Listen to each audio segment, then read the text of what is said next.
Thank you for tuning in to the latest edition of the 12 Kyle podcast. Whether you're listening during your commute, while working out, or just relaxing at home, we appreciate you. Every download, every listen, and every subscription means a lot. Up next, the 12 Kyle podcast. Taxes was feeling so stuck. Sitting in traffic, squeezing into a parking spot, all to squeeze in getting tax help during your lunch break. Now Taxes is a TurboTax expert who does your taxes for you, while you go about your day getting real-time notifications about their progress and the most money back guaranteed. Now this is Taxes. Intuit TurboTax. Get an expert now on TurboTax.com. Only available with TurboTax Live Full Service, real-time updates only in iOS mobile apps. See guarantee details at TurboTax.com/guarantees. Ladies and gentlemen, thank you for listening. Thank you for downloading. And thank you for subscribing to the latest edition of the 12 Kyle podcast. I am your boy, 12 Kyle. Man, check this out. On this episode, what we're going to talk about is being spoiled. I was searching the internet the other day and I came across this article and I found it to be very intriguing, as I am, as many of you know, a father. I'm a father of four. My wife and I have 4 children. Our oldest son, Dion, is 25 at the time of this recording. Our middle son, Cameron, is 22. Our youngest son, Brandon, is 18. And our baby girl, our daughter, Skylar, is 13. So we have 4 children. We have 4 because we don't want 5, right? And so in reading the article, I just started thinking about, have we spoiled these children? And it kind of made me reflect about my childhood and whether or not I was spoiled or not either. So I have a general question. Were you spoiled as a child? Were you A, somewhat spoiled, B, spoiled, C, not spoiled at all, or D, spoiled rotten? Because here's the thing. I think all of us fall into one of those categories. I generally do.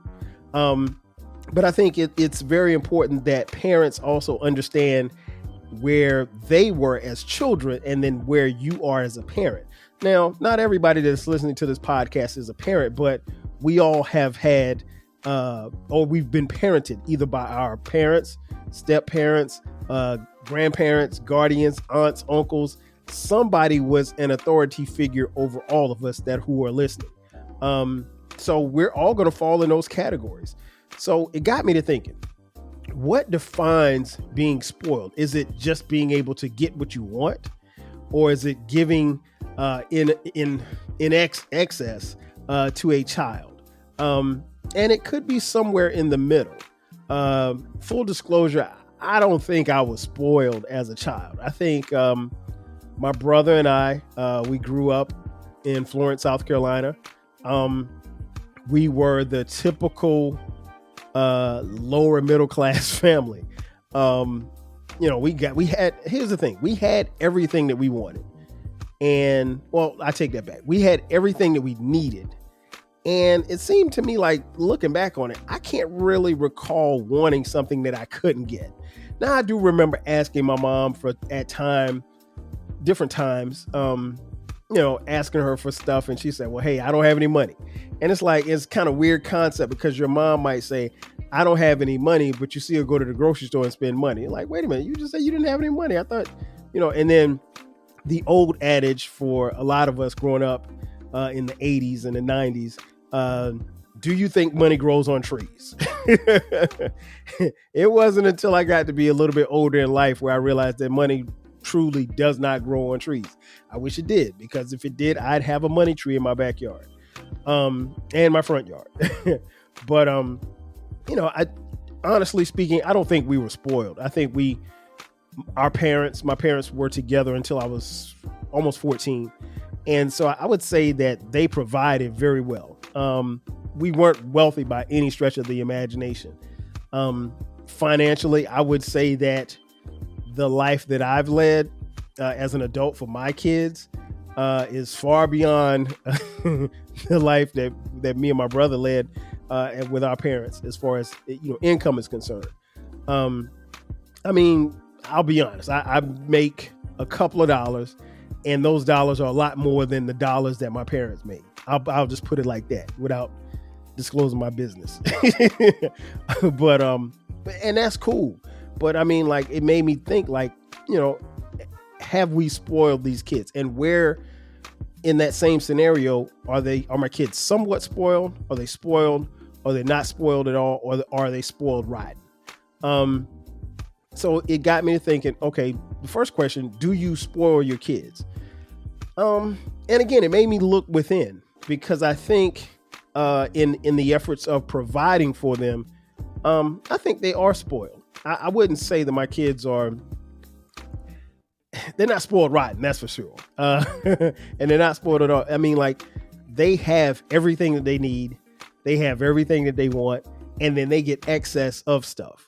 And for some reason, I don't know why, but my kids seem to think like I don't know, Rockefeller or somebody.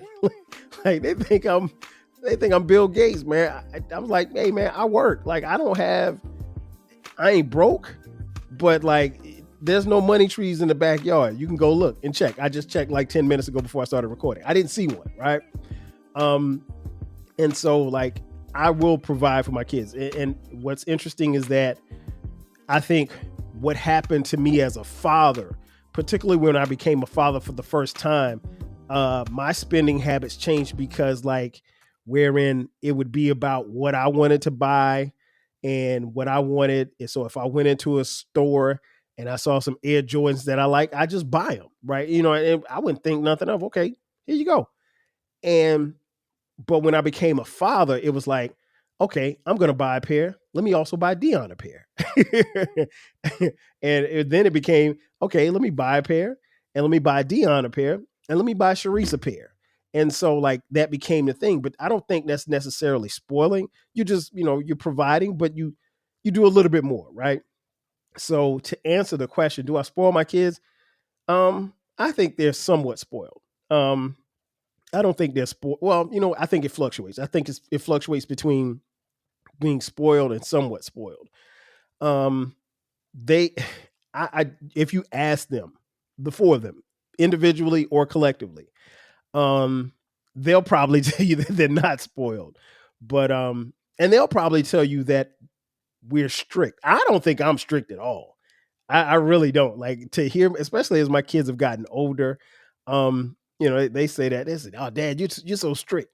The answer's always no." I'm like, the answer's never no. But here's the thing: when you come to me, and I got this from my uncle. Shout out to my uncle. When you come to me with something, and it's of something that you want, my thing is it a want or is it a need? So you kind of got to balance the two. So, okay, yeah, you saw this purse that you like.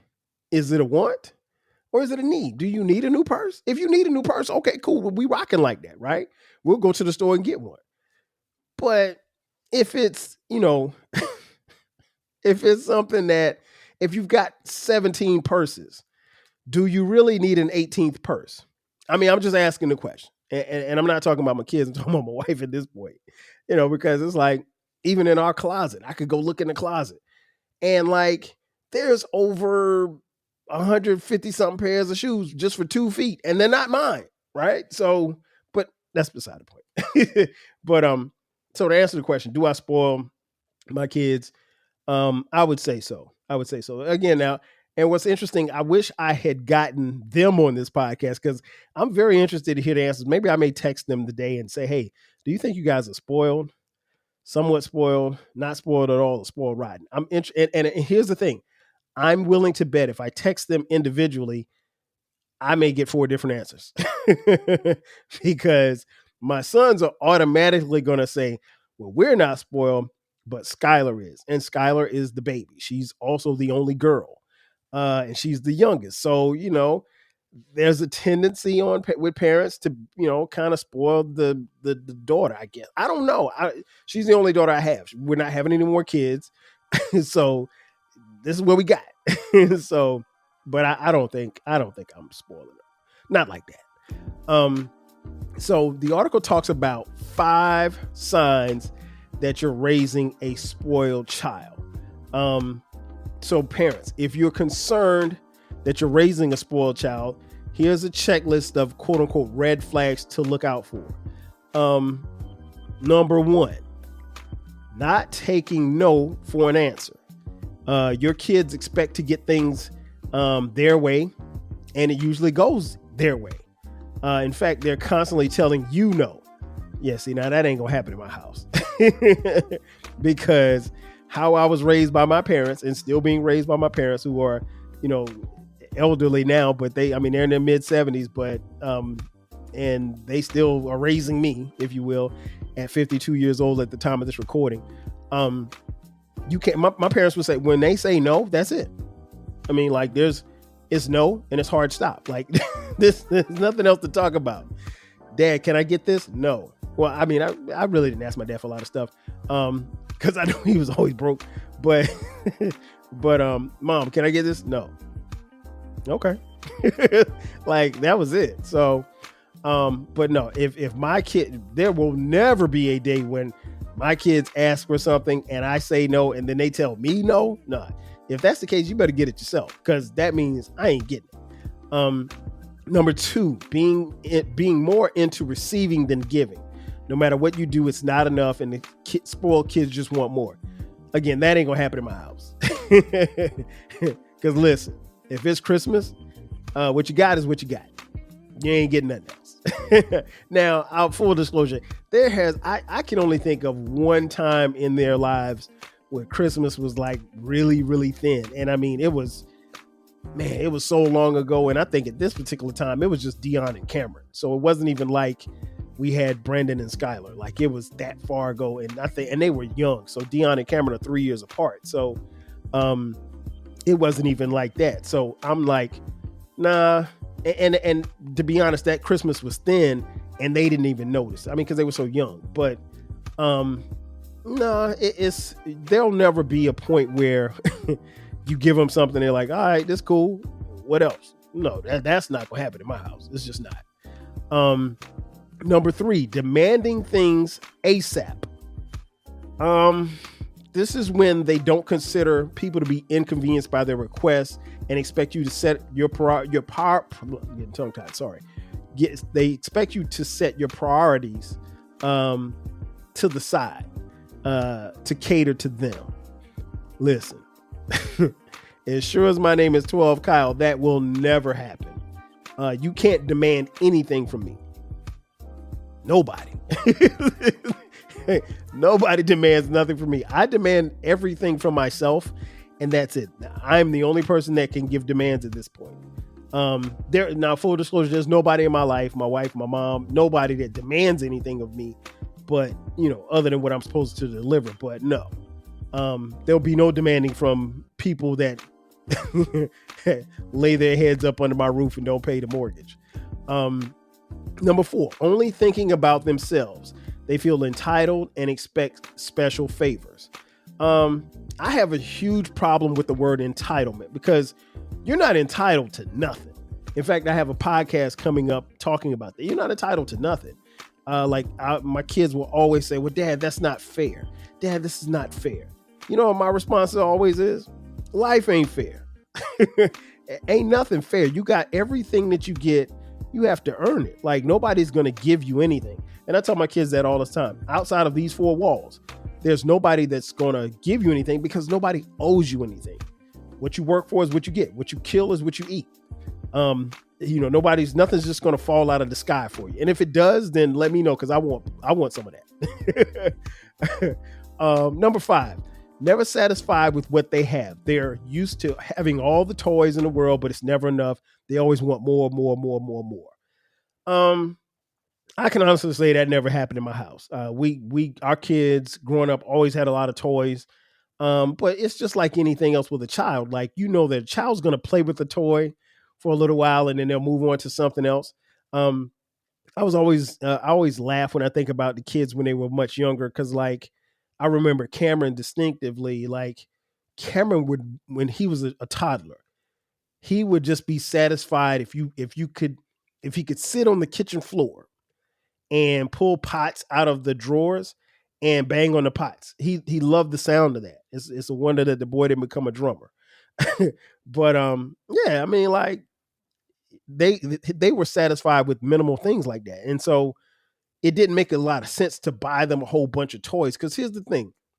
When you buy a child a bunch of toys, they're going to play with the toys, and then after a while they get tired of the toys, so they move to something else. Now, this generation of kids, they don't really play with toys like that because everything's electronic, right? So, but if you got an iPad, if you have a MacBook, if you have an iPhone, I mean, like, there's your toys right there.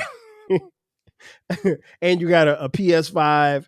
I mean, bro, that's pretty much it. Do you need anything else? I mean, are you really going to play with G.I. Joe with the Kung Fu grip? No, you're not. You're not going to play with action figures. You're not going to, play with your dollhouse and everything like that because everything's on this computer screen for you. But you should be satisfied with the toys that you have, particularly, at the time of this recording, we're just coming off Christmas. Be satisfied with the stuff that was under the tree because guess what? It didn't have to be. And there was no chubby white man that delivered those gifts. It was me. And I ain't sliding down no chimney, Jack. So it's interesting when you think about the dynamics of spoiling a child. Now, on the flip side, people have to ask, and they also mentioned this in the article, can you unspoil a child? But right now we're up against it's time for a commercial break. On the other side of the break, I'll tell you about how you can unspoil a child. Sit tight. We'll be back with the 12 Kyle podcast in just a second. Are you feeling nostalgic for the golden eras of rap and soul music? If so, tune in to the Rap Soul podcast. We are your weekly journey through the 80s, 90s, and 2000s, spotlighting the music and the hidden gems that shaped the soundtrack of our lives. From the powerful beats to the soulful melodies, we bring you the best of the past with fresh insights and stories. Rediscover the music that defined a generation. Subscribe to the Rap Soul podcast and enjoy the vibes. If you want a podcast where culture, conversation, and life collide, where you get insightful commentary, engaging discussions, and a fresh perspective on everything, then you need to listen to the 12 Kyle podcast. Hosted by the one and only, yours truly, 12 Kyle, a voice that you know and trust. This podcast will bring you thought-provoking moments, compelling stories, and a whole lot of fun. Whether you're a first-time listener or just tuning in, each episode promises to be something new and exciting. So sit back, relax, join 12 Kyle, myself, and my guests as we break down the world around us and give you stories that you've never heard before, from nostalgic throwbacks to everything in between. The 12 Kyle podcast is a front row seat to this conversation. Subscribe now and never miss an episode of the 12 Kyle podcast, where the vibe is always real and the discussion is always worth your time. Taxes was waiting around for your taxes to be done, which led to worrying about not getting any money back. Now Taxes is matching with a TurboTax expert who can do your taxes in a day to get you up to $4,000 fast with a refund advance loan. Now this is Taxes. Intuit TurboTax. Get an expert now on TurboTax.com. Expert filing only available with TurboTax Live Full Service. Refund advance has $0 loan fees and 0% APR. Refund advance loans may be issued by First Century Bank, N.A. or WebBank. Terms apply. Subject to approval. And just like that, we are back. Once again, it's your boy 12 Kyle. This is the 12 Kyle podcast. And we're talking about being spoiled. Before the break, I gave you 5 signs that you're raising a spoiled child. 1, if they're not taking no for an answer. 2, being more into receiving than giving. 3, demanding things ASAP. 4, only thinking about themselves. And 5, never being satisfied with what they have. And I told you before the break, I was going to tell you about unspoiling a child. The article talks about in ways that you can unspoil a child. I mean, I have the simplest way. Cut that shit off. There's a pipeline going from your pocket and the things that you do and you provide for your child. Cut the pipeline off. I think that's pretty simple, but the article doesn't suggest it, at least in those ways. So here's a couple of things that they suggest. 1, saying no without guilt. Parents often believe that saying no decreases self-esteem. But research shows that kids who were raised with structure and less permissive parents have higher self-worth and feel more empathy towards others. When you say no, give a short reason as to help them understand why you said no. I think that's okay. I don't think you should ever feel guilty about saying no. I mean, like, there's a reason why you say no. I mean, the thing that I try to tell my kids all the time, like, there's a reason behind everything.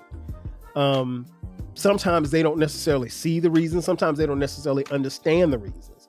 But sometimes you just got to say no. Like, I'll give you an example. Our youngest son, Brandon, he asked me the other day, he was like, "Hey, Dad, is it okay if I go to my girlfriend's house?"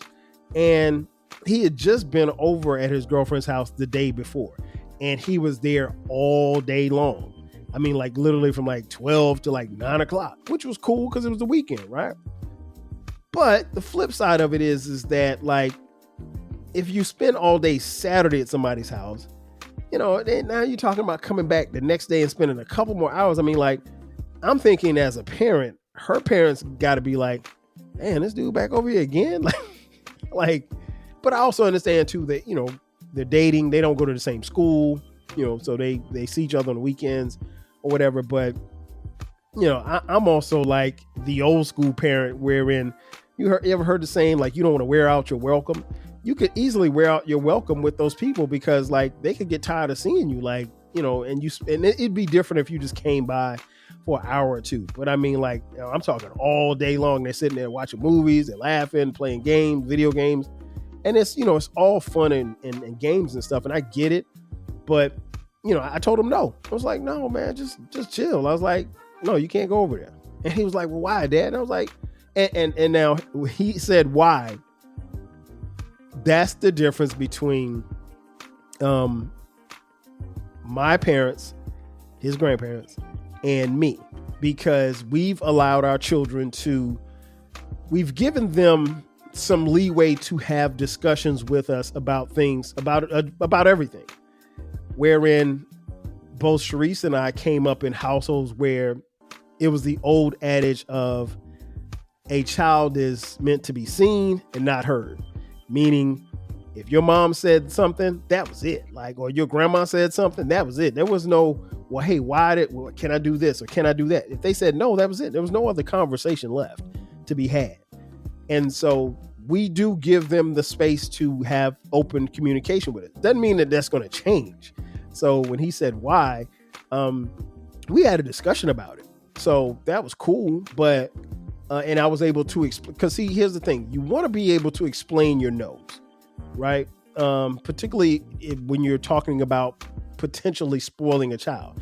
You want to be able to explain why you said no, because there's a reason behind the no. You know, and my reasoning was what I just explained to you guys. Like, it's, no, I don't want you to wear out your welcome. Those people just saw you all day yesterday. You're not going to be over there again today all day. No, it's not going to happen.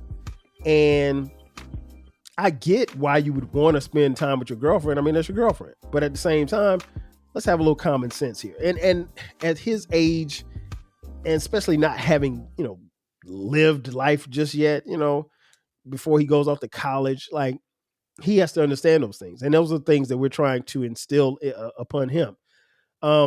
So that's one thing. Number two, boost gratitude. That's another way that you can unspoil your child. Practicing gratitude helps children feel happier, cope better with adversity, and it also increases their life satisfaction. I think that's true. You have to be grateful for things. Like, I think I became way more grateful for the lessons that I was given after I got out of the house. Like, I left home to go to college at South Carolina State University after my senior year of high school. And I never, after my senior year of high school, I never went back. I mean, I went back, you know, for holidays and stuff like that, but I never lived under my mother's roof again. Like, when I finished college, I moved here to Atlanta. And so I haven't lived under my mother's roof since 1991 when I graduated from high school. But I became more gracious and more appreciative of the lessons that I was taught. And I tell people this all the time, and I tell my kids this all the time. Like, my mom, my dad, my aunts, my uncles, they became geniuses when I got to college. And it's not like they weren't smart people before, but all of the lessons that they gave me along the way, I was able to appreciate once I got away from them. And the same will happen for them, and the same is happening now, especially with our older two who are in college. And so now you become more gracious. You have more gratitude for the lessons that you've been given, and you also become more gracious for and have a level of gratitude for the things that you have. I mean, like, it's one thing to have something, and it's also something to lose that thing. So, it's one thing to have a car and be appreciative of a car, but you really sometimes don't appreciate the car, particularly as a child. If your parents give you a car, you don't appreciate the car until you don't have the car anymore. The car is not working, or God forbid, the car crashes.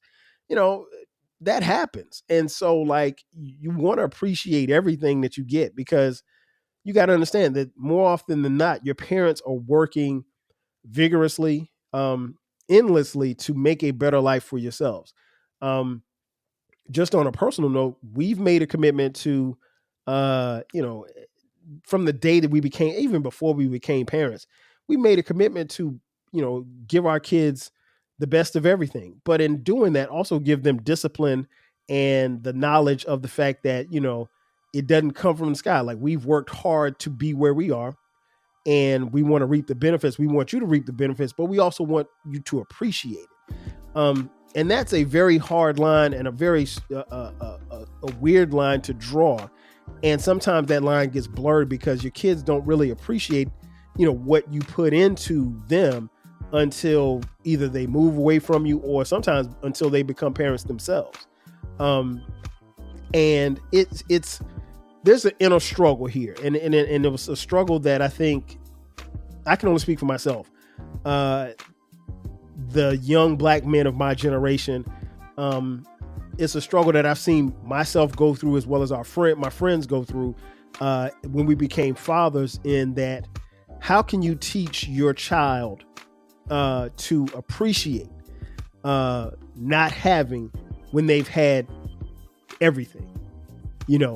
Like, I talk to my kids all the time about, like, where I went to high school at. Where I went to high school, Wilson High School in Florence, South Carolina. Great school, great high school. I loved my 4 years there. But the reality is that I came from a middle-class background.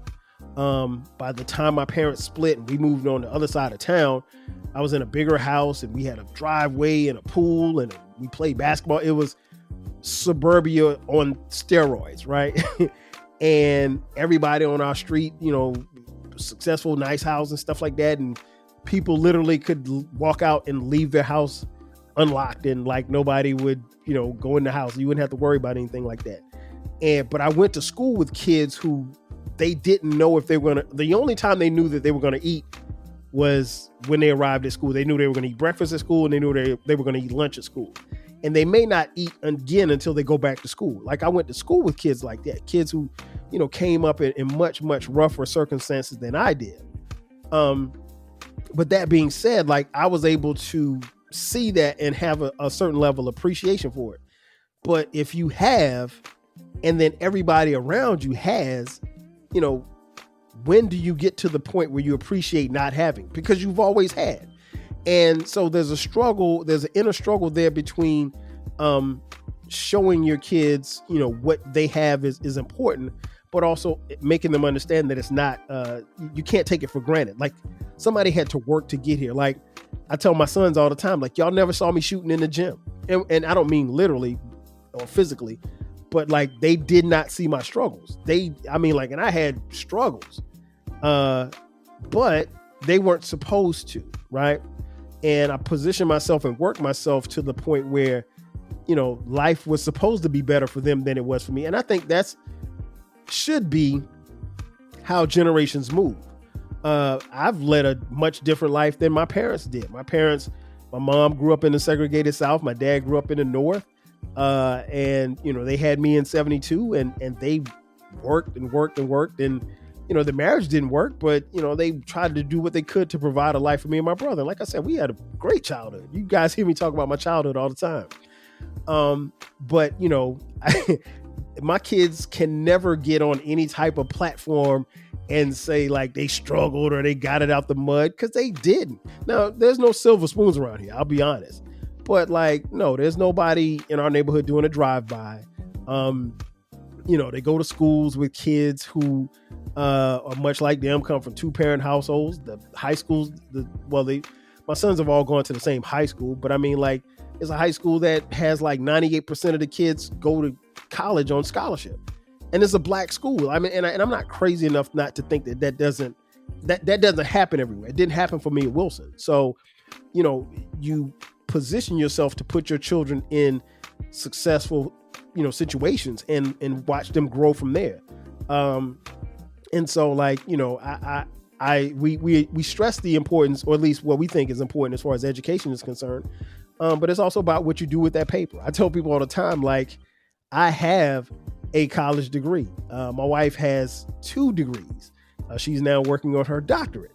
But if you walk in my house, you will not see our diplomas or our degrees anywhere. And I don't, and it wasn't until I did an episode about it, like, I didn't even think about it, but like, I know that my degree is in this house. In fact, it's in this door, it's in this closet right here, where I'm pointing to. If you're watching on YouTube, thank you for watching, but you can't see it off camera. But yeah, it's in this closet, but no, it's there. I'm proud of it. You know that I did graduate, but there's nothing hanging on the walls except jerseys. And I wasn't even the type of player who had a jersey retired. So that's just there for my benefit. I think it looks dope. But yeah, you want to get your kids to get to a point where they can appreciate your struggle, but it's kind of hard to get them to appreciate your struggle when they weren't around for your struggle. Like, and I'll also use my marriage as an example. I often wonder like what my kids see and what their image of marriage is, because I know I had a certain image of marriage or what it looked like when I was a kid, but they've always seen their parents together. We are we are Martin and Gina. We are Cliff and Claire. We have a good time. We're the best of friends. We love each other, obviously. And, but we get into it, we don't get into it like we fighting in here, but I mean, like, they've heard us argue. We try not to argue in front of them, but and we will disagree on things, and we're not going to see eye to eye because, we've been together. It's been 30 years we've been together. We've been married for this year will be 25 years in September. So, no, but I mean, like, I know that they, especially as they get older, they find, people that they think that they may want to settle down with. They're basing it off of what they've seen growing up. And, but I also want, if they get, or should they get to that point, for them to get married and then subsequently have children, I want them to work as hard, because my future grandkids should have a better life than their parents did.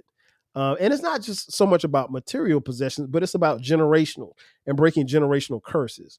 And, but I also tell them, like, no, like, you didn't see us struggle as a couple. You didn't see us struggle as 2 broke college kids, because that's where we met in college. So you didn't see us. You didn't see my apartment when I had the TV sitting on top of the trunk. I didn't have no entertainment center until like, I didn't have an entertainment center, I think, until like I moved into this house. No, at the old apartment. So I'm talking like maybe that was what, 2000. So yeah, it's been almost 25 years since I started having an entertainment center. And again, these are material possessions, but the kids didn't see that. And so it's kind of hard when you try to make them understand that there was a process. There was a struggle. There was days, there was some dark days, there was some dark times, but you keep pushing and you keep fighting through, because one of the things that I learned at South Carolina State University is that, you always will find a way. You have to. Like, there's no sitting down, whining about it. It always goes back to the question, what are you going to do about it? Like, times get tough. Okay, you got to get tougher. you have no other choice. Like there's no copping out, there's no bowing out. You just have to get tougher. Point 3, and this is the last point.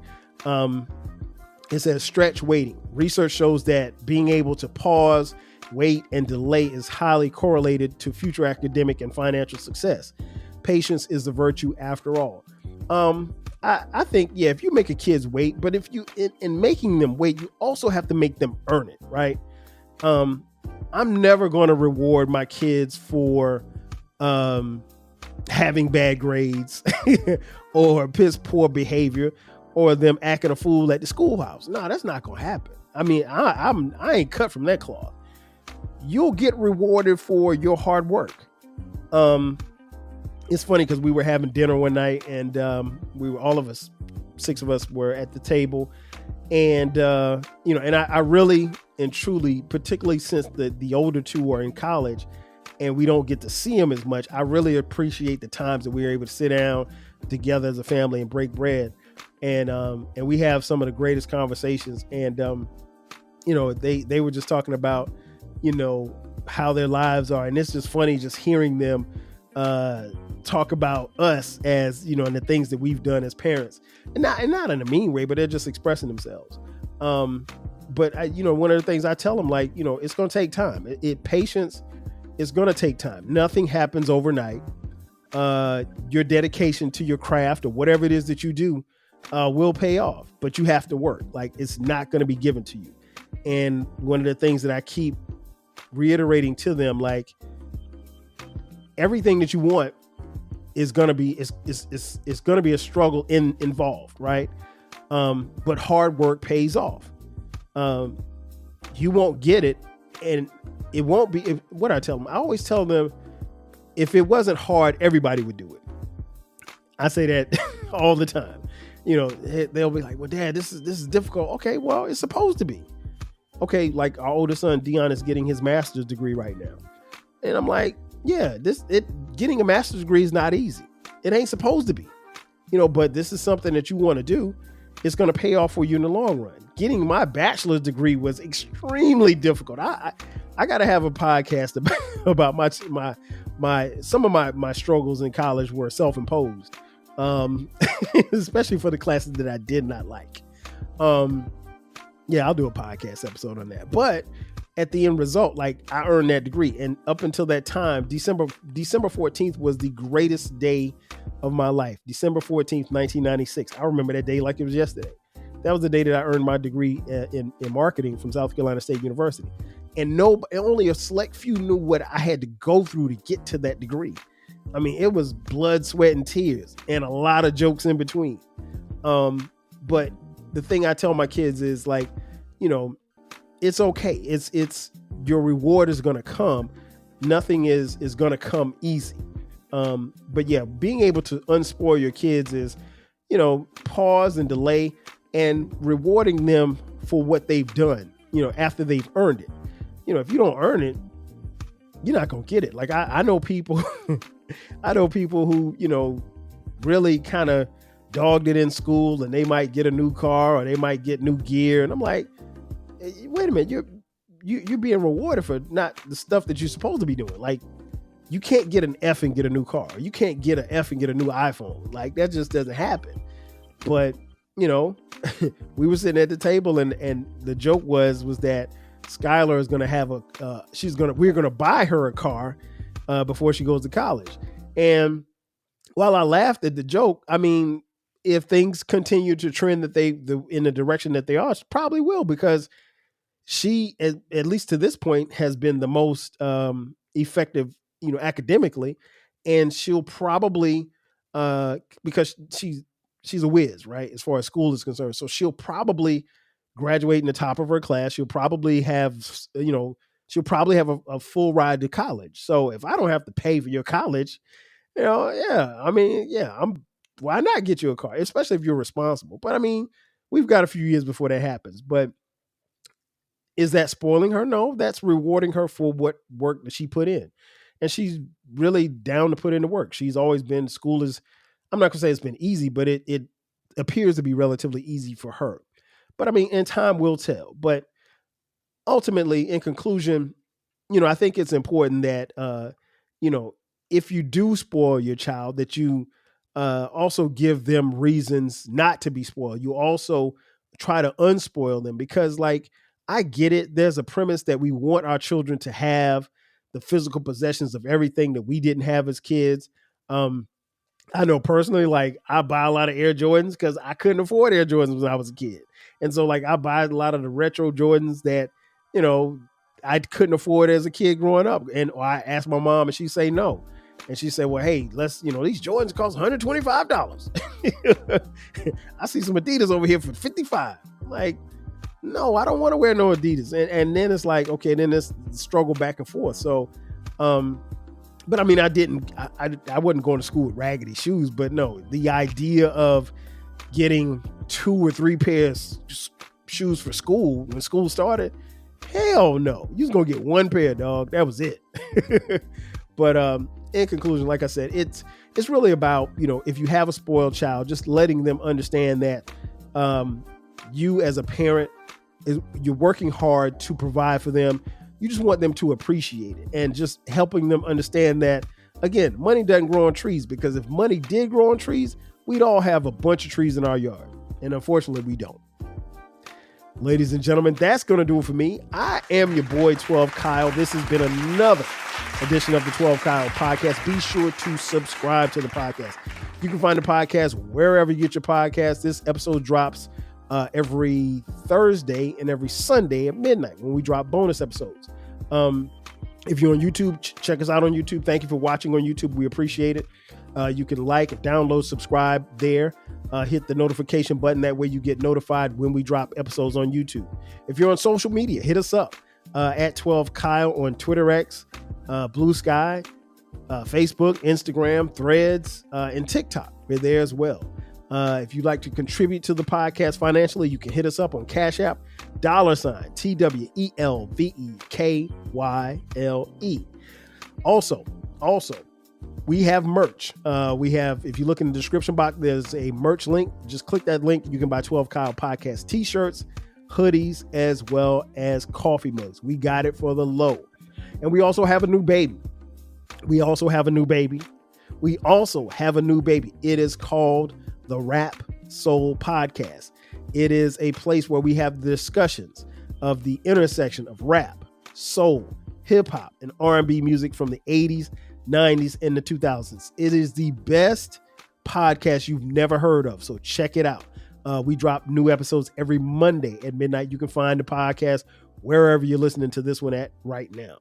Again, that's going to do it for me. This has been another edition of the 12 Kyle podcast, talking about these spoiled kids. I'm your boy, 12 Kyle. We'll catch you guys next time. 5,000.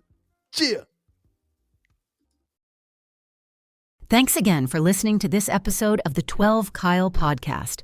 If you enjoyed this episode, make sure that you hit the subscribe button and share this podcast with a friend who needs the 12 Kyle podcast in their life. Every listen, every download, and every share helps us grow. Thanks for being a part of the 12 Kyle podcast community. We appreciate your support. We will catch you next time. 5,000. Life can be chaotic. If you're running a retail business, don't let disorganized order fulfillment add to the chaos. Use ShipStation instead. With ShipStation, you never have to worry about shipping and fulfillment again. Whether you're running a business out of your garage or you have multiple warehouses, ShipStation is ideal for every phase of your business's growth. Save time with one login for all your stores and by automating repetitive tasks. Plus, you'll save money with the best shipping rates from global carriers. ShipStation's industry-leading features help you deliver a better customer experience. They'll get accurate and faster shipments along with automated tracking updates with your branding. And with up to 88% off UPS and USPS rates and up to 90% off FedEx rates, ShipStation is the fastest and most affordable way to ship.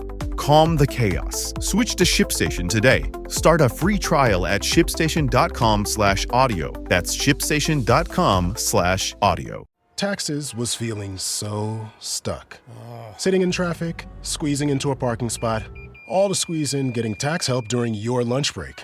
Now Taxes is a TurboTax expert who does your taxes for you, while you go about your day getting real-time notifications about their progress and the most money back guaranteed.